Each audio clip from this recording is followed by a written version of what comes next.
si vous me permettez, je voudrais vous expliquer aussi comment, quelle était la naissance de ces grands des éléments Bien de ces sûr. projets.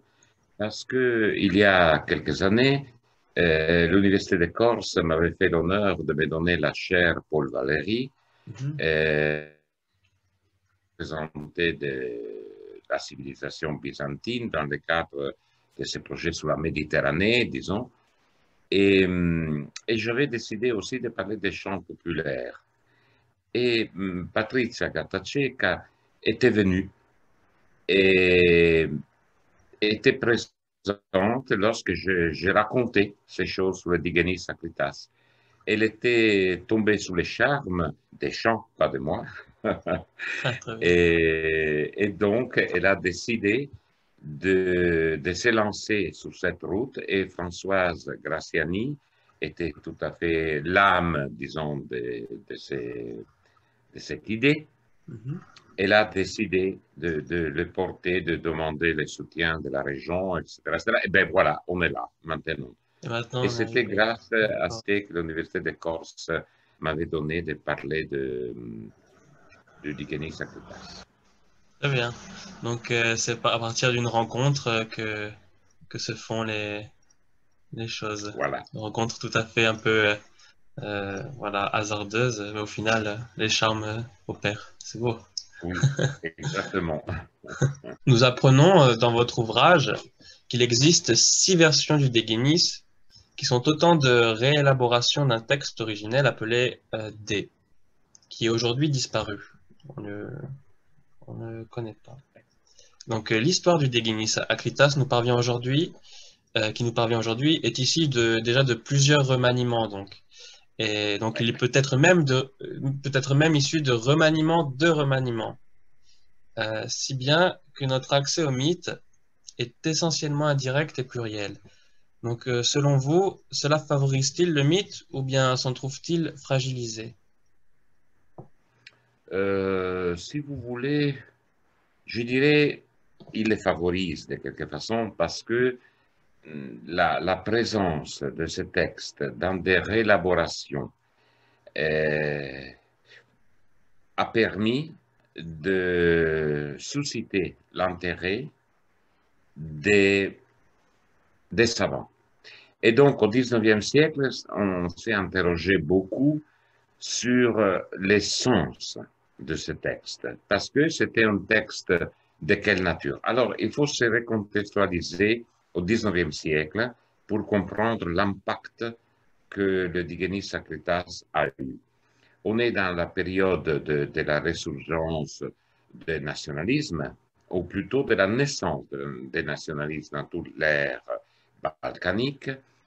L'Empire ottoman est totalement en pleine déconfiture, donc elle perd continuellement de territoire, etc., etc. Et il ne faut pas oublier que dans ce qui était la Turquie d'aujourd'hui, vivait une quantité invraisemblable de Grecs et de chrétiens, arméniens, etc., mais de Grecs surtout, qui étaient là depuis des millénaires, Bah tandis oui. que les Turcs étaient une population arrivée assez récemment. Donc, dans les bases c'est-à-dire du questionnement du nationalisme, c'est quoi la nation? On a décidé de s'adapter, on a pensé, on croyait que c'était bien de s'adapter aux réalités de l'Europe occidentale, où de quelque manière il y avait un lien entre la langue, la production littéraire et la nation. Donc, on allait retrouver, comment dirais-je, les origines de la nation dans la langue. Or, pour la civilisation grecque, tout cela était très compliqué, parce que la langue, c'est une langue très ancienne, elle n'a pas connu les mutations qu'ont connues les langues sorties du latin. La langue grecque est assez plus proche, disons, de ces modèles de l'Antiquité. Au moins, les transformations ne sont pas, si elles existent, elles sont très importantes, mais pas si importantes qu'en Occident. Donc, on avait besoin de promulguer, disons, cette instance nationale. Ouais. Or, la présence d'un grand ouvrage qu'on voulait épique, les Digenis Sacritas, allait exactement dans cette direction. Donc, la découverte du premier manuscrit a permis, même si c'était un manuscrit tardif, même si aujourd'hui nous savons que ce texte est un texte plutôt tardif, il n'appartient pas au premier noyau, disons, Oui. du roman. Mais cela a enflammé les Grecs qui essayaient de reconquérir leurs espaces, c'est-à-dire de libérer plutôt leurs espaces, de s'adapter aux nouvelles circonstances. Bien sûr, il y avait les Ottomans, mais est-ce que Constantinople et l'Empire byzantin devaient renaître ou non? Donc voilà un roman qui a un impact très fort du point de vue de la politique.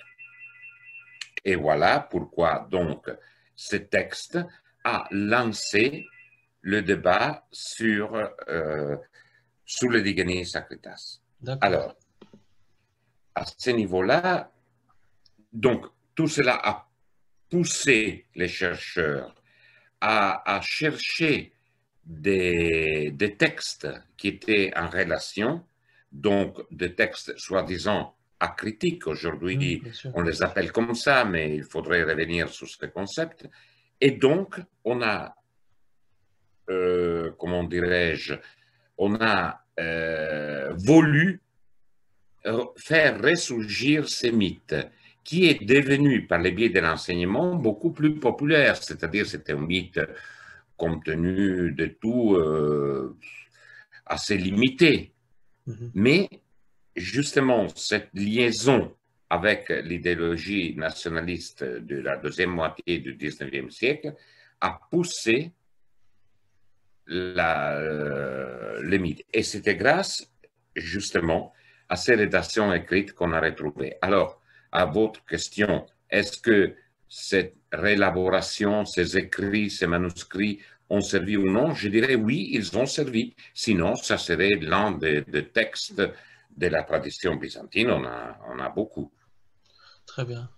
Merci. Et justement, est-ce que, suivant les versions, comme elles sont différentes, par exemple, si l'on passe à la version slave, par exemple, est-ce que cette version-là a les mêmes enjeux et fait aussi a aussi une idéologie politique, un phénomène d'acculturation de son peuple, ou les enjeux sont différents? Non, pas du tout. La version slave est une version assez réduite.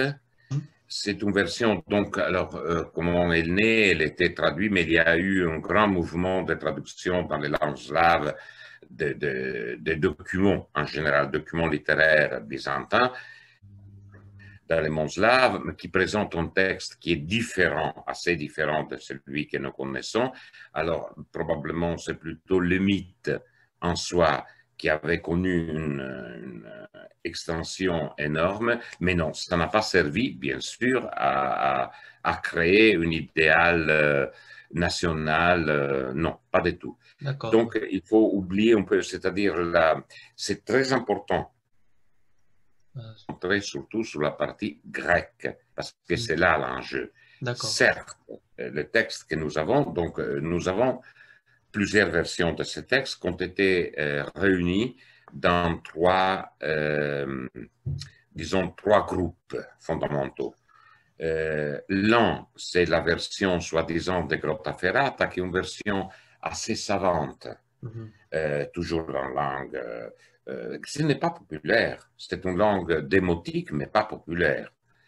Il y a la version soi-disant de l'Escorial, le nom est donné depuis la bibliothèque où les manuscrits sont conservés. Donc, Grottaferrata en Italie, c'est un monastère grec non orthodoxe, mais uniate, mais bon, un monastère de tradition grecque près de Rome, où on a trouvé un texte dont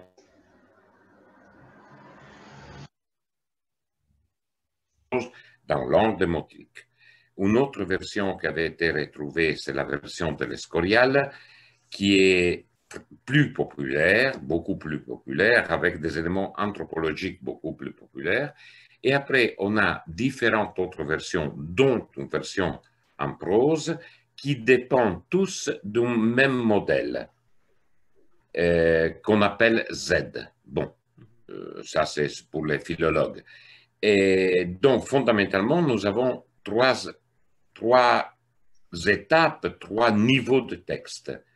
Un texte plus ou moins élaboré pour devenir une sorte de roman d'amour, et deux autres textes qui sont plus proches de l'original. L'original qu'on appelle, nous, les philologues, on l'appelle Digénide.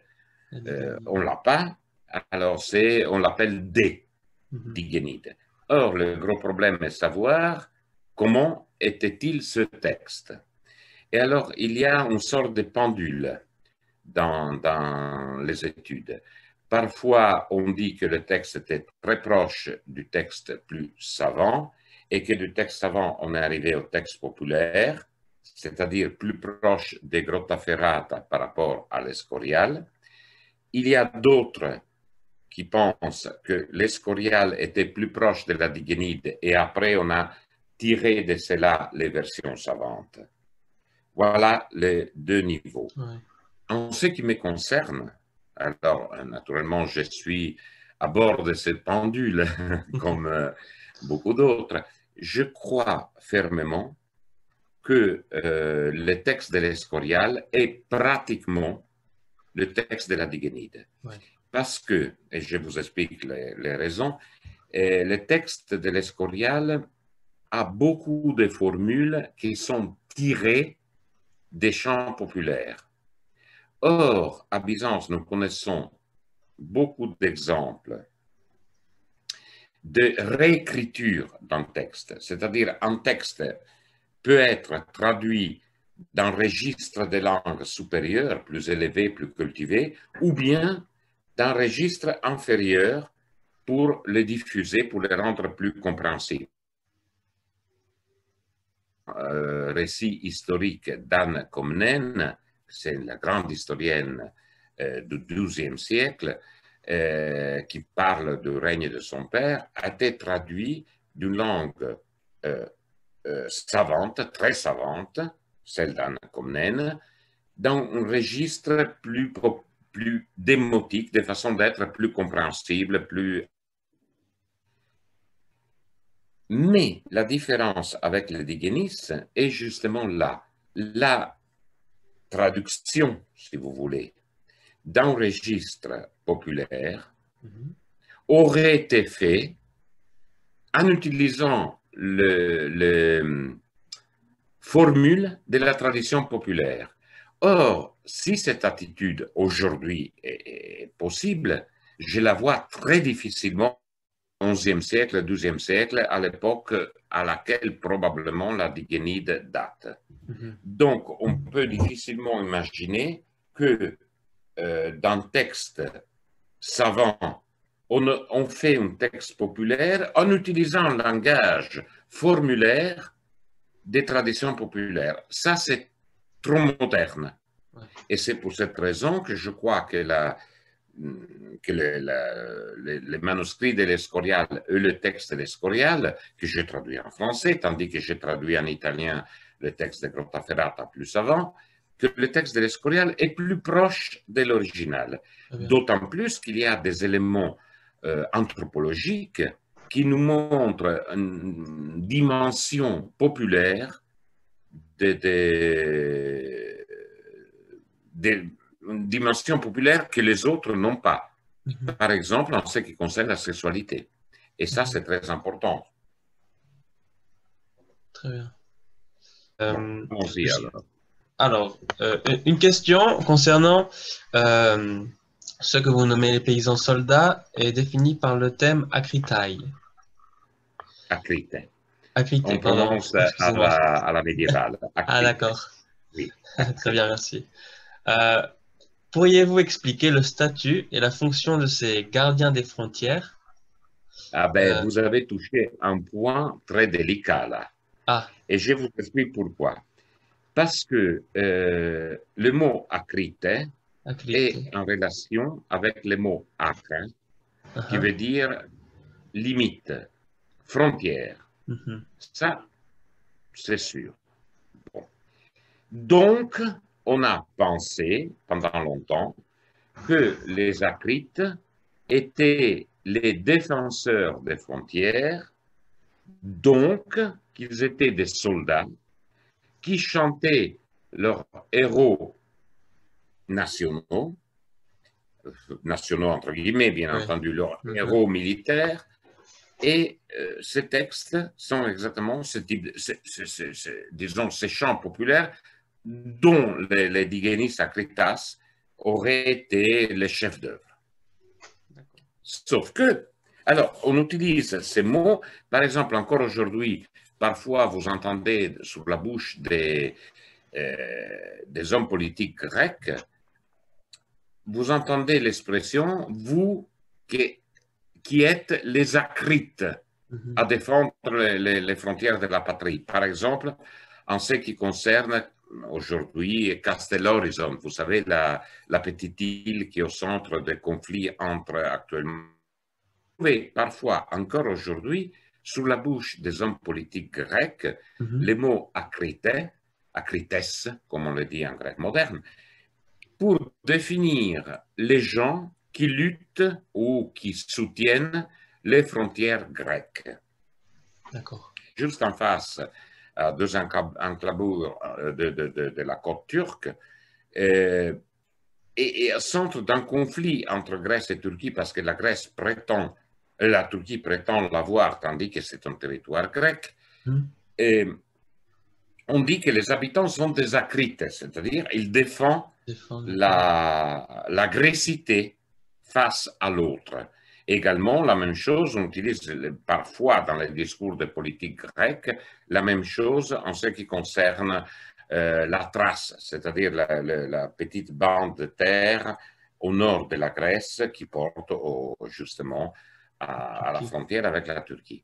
Bon, tout cela, on a toujours dit, les acrites sont donc les combattants des frontières et surtout des frontières orientales, étant donné que c'était la grande lutte contre les Arabes,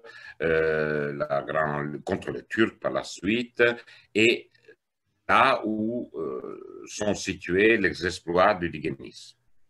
Oui, mais les sources ne nous autorisent pas à interpréter les mots acrites dans ce sens-là. Ah, Parce que nous avons un texte magnifique, que j'ai traduit d'ailleurs en français, d'un personnage qui s'appelle Kekavmenos. C'était un général gouverneur byzantin qui nous parle de différentes structures de l'Empire byzantin, c'est-à-dire un peu il mêle de conseils, et le texte traduit en français, je l'ai intitulé Conseil justement d'un gentilhomme. d'accord. Donc, Kekavmenos nous parle qui gouverne, mais plutôt au-delà de la frontière.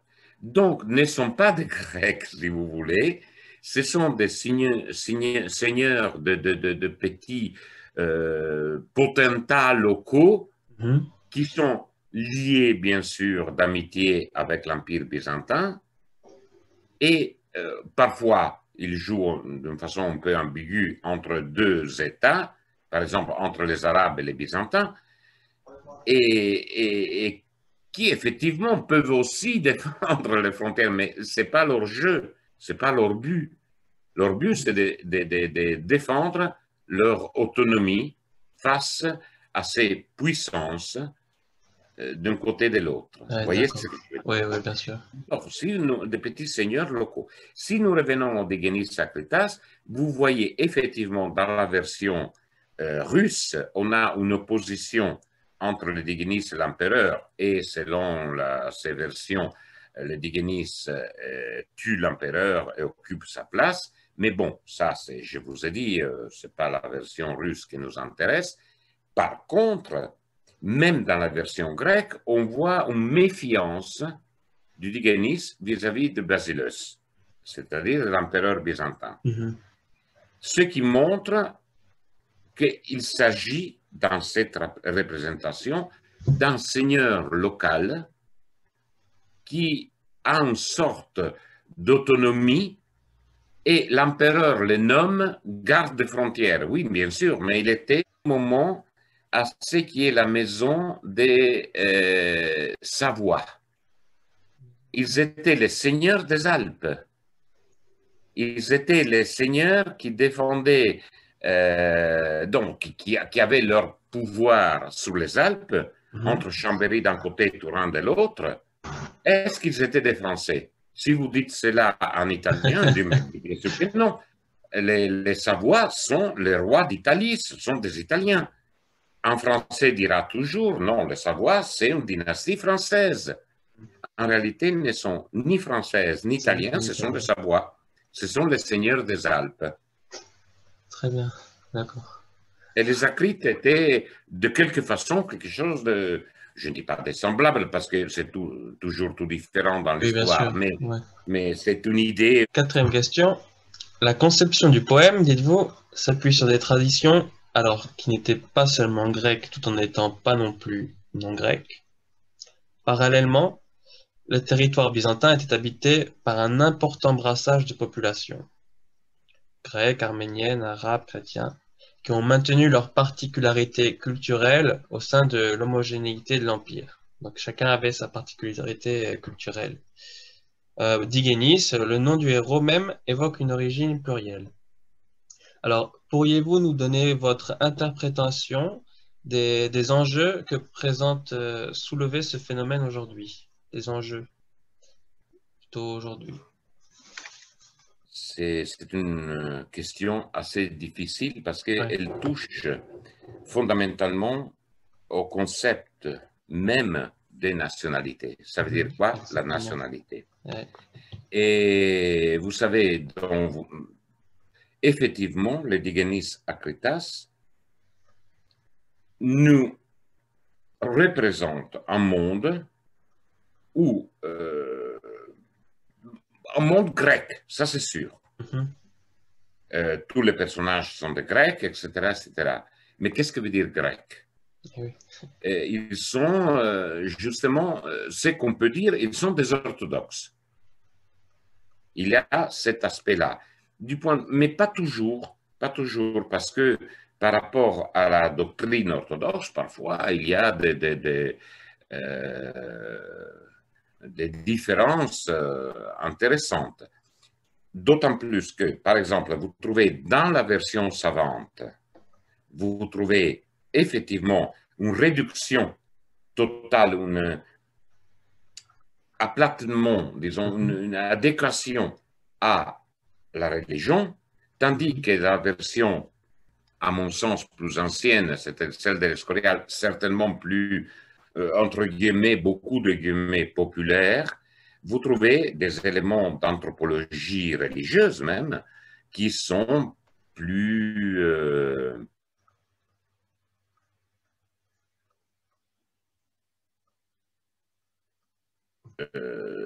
notamment en ce qui concerne la morale sexuelle et l'image, la construction de l'homme masculin, c'est-à-dire du mâle. Or, effectivement, l'Empire byzantin est fondamentalement un empire grec, dans le sens que toute l'administration parle grec, mais à l'intérieur, il y a des communautés, il y a des Arméniens, il y a des Juifs, il y a des Syriens, donc des Arabes, il y a, imaginons-nous, des Kurdes, il y a, même si nous n'avons pas beaucoup de traces, il y a des Turcs qui sont des Turcs chrétiens à l'époque, attention. Mhm. Il y avait, encore aujourd'hui, il y a des communautés turques chrétiennes d'origine turque à l'intérieur de la Grèce. Mais vous imaginez, par exemple, les Bulgares, en réalité, c'est une race turque Ah oui, qui a été slavisée d'un côté et christianisée de l'autre.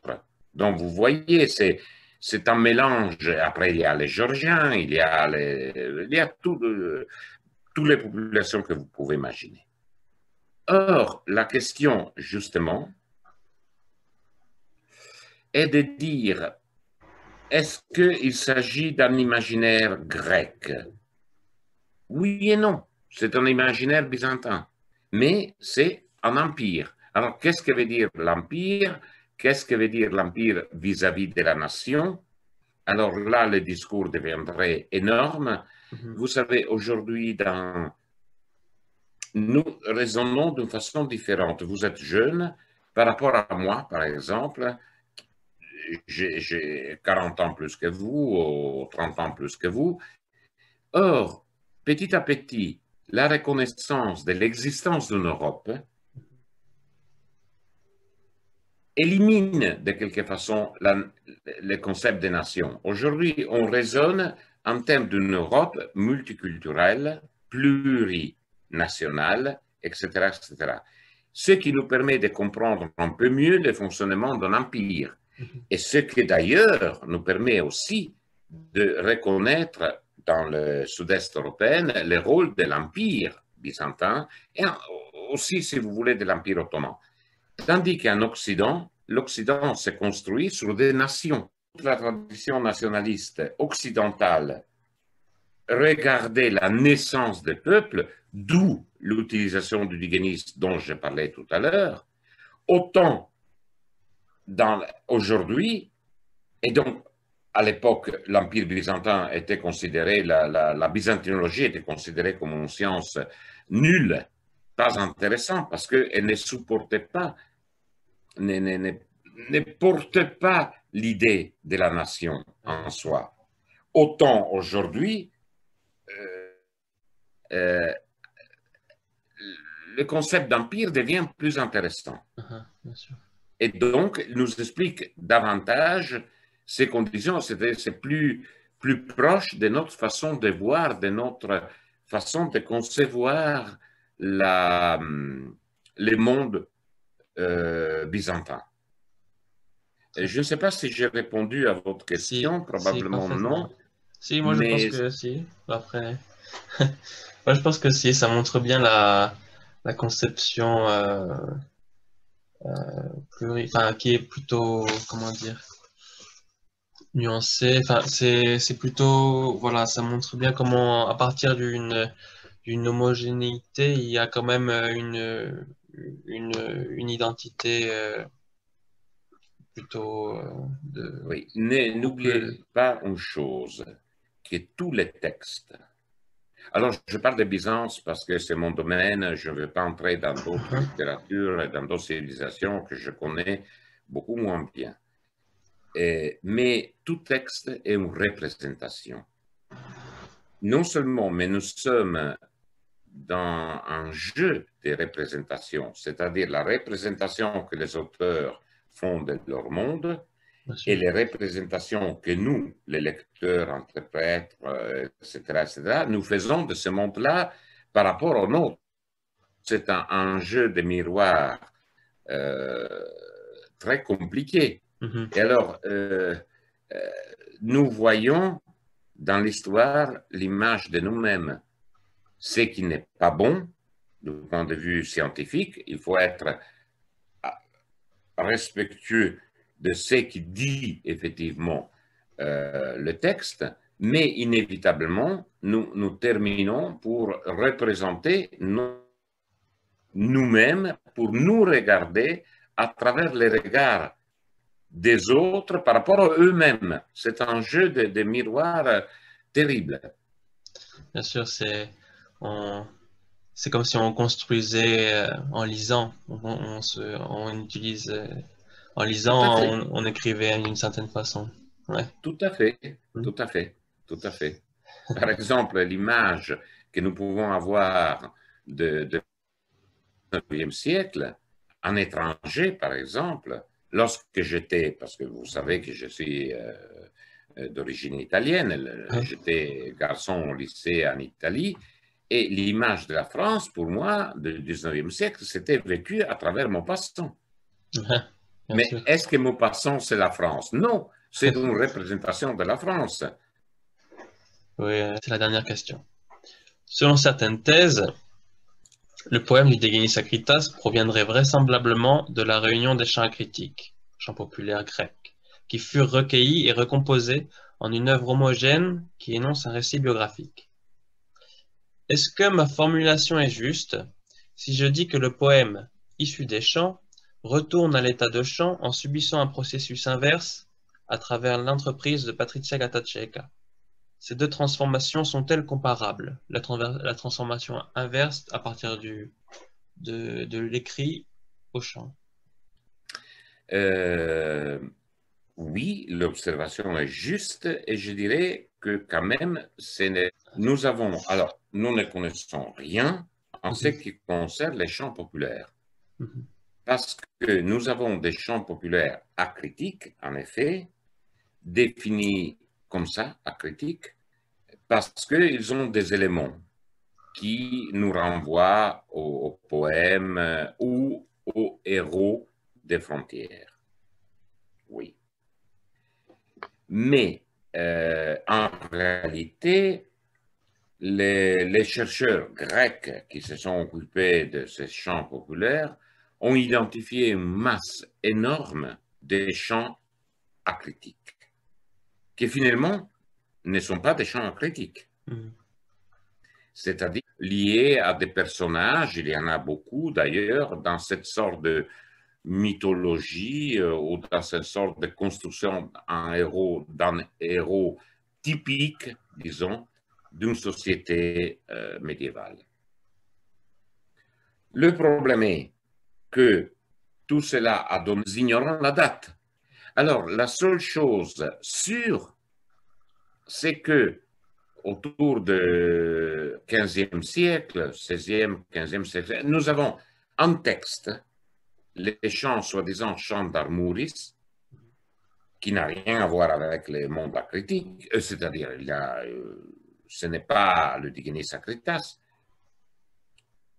Et ce chant a été, d'un côté, enregistré dans manuscrit, transcrit, donc nous avons le texte et nous avons la date du texte, certes tardif, mais très ancien au même moment, par rapport aux versions orales. Et nous avons des chants oraux qui, de quelque manière, sont très proches des versions qu'on chantait au 19e siècle, au début du 20e siècle, encore dans les régions orientales. Alors, revenons au Déguénis. Certes, il y avait des chants populaires qui concernaient ce héros. Un roman. Un enchaînement qui devient un récit de vie.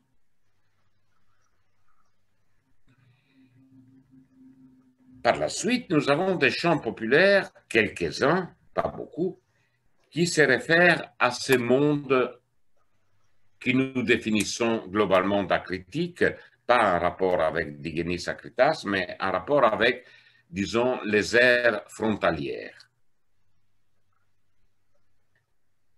Or, ces chants nous montrent, ces chants, définissons-les acritiques, utilisons ces mots, pas en rapport, j'insiste, avec le Digenis, mais en rapport avec ses frontières. Ils montrent politique, géopolitique, sociétale, effectivement du Moyen Âge. Effectivement, est-ce que la composition du poème a aidé à la construction d'autres chants populaires ou non? Normalement, non. D'accord. Il y a très peu de traces.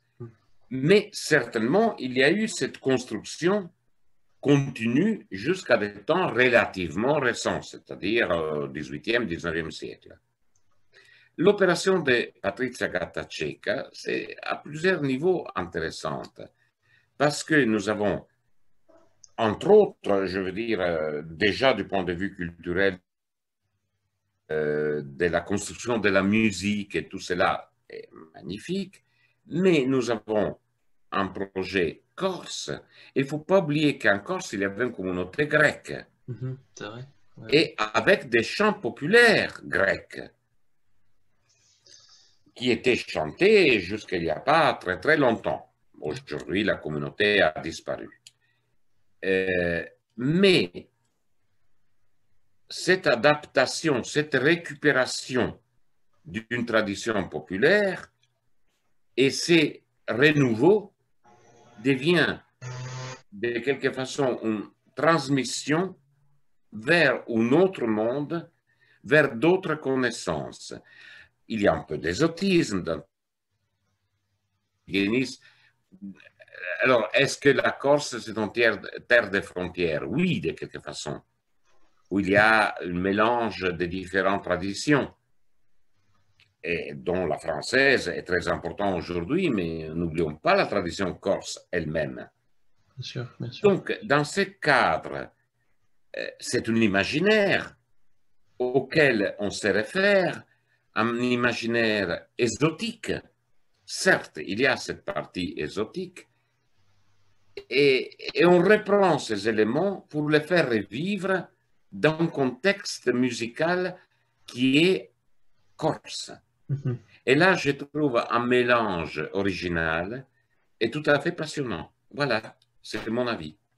N'oublions pas que tout cela rentre dans la richesse infinie de la Méditerranée. Voilà, ouais. Alors, vous savez, il y a deux attitudes. Là, je dépasse votre question. L'attitude de dire la Méditerranée est un espace unique, un espace où vous trouvez les mêmes traditions de l'Orient à l'Occident, du Nord au Sud. Moi, je crois qu'il y a les particularismes locaux. Et ça, c'est très important. Il faut souligner ces particularismes dans un cadre qui reste homogène dans ses différences. Revenons à l'idée de l'Europe. L'Europe est homogène dans ses différences. Certes, nous sommes différents des Polonais ou des Hongrois ou des Bulgares ou des Roumains. Mais également, nous avons des choses qui nous rapprochent. Bien sûr. Donc, c'est tout cet enjeu entre les particularismes et l'homogénéité. Et tout cela, c'est magnifique. Et je pense que justement, ces chants ont des éléments qui sont universels, l'amour par exemple, mais d'autre part, un amour qui est vécu d'une façon un peu différente, parce que la façon d'aimer, est-ce qu'elle est toujours la même? Je ne le crois pas. L'amour est aussi culturel, et donc la culture de l'Orient n'est pas la culture de l'Occident. La culture, est-ce que l'amour, bien sûr, un Allemand tombe amoureux comme un Maghrébin, mais l'expression, la forme de vivre l'amour passe à travers la culture, et cet amour est différent entre un Allemand et un Maghrébin, au même moment où il s'agit du même élément. C'est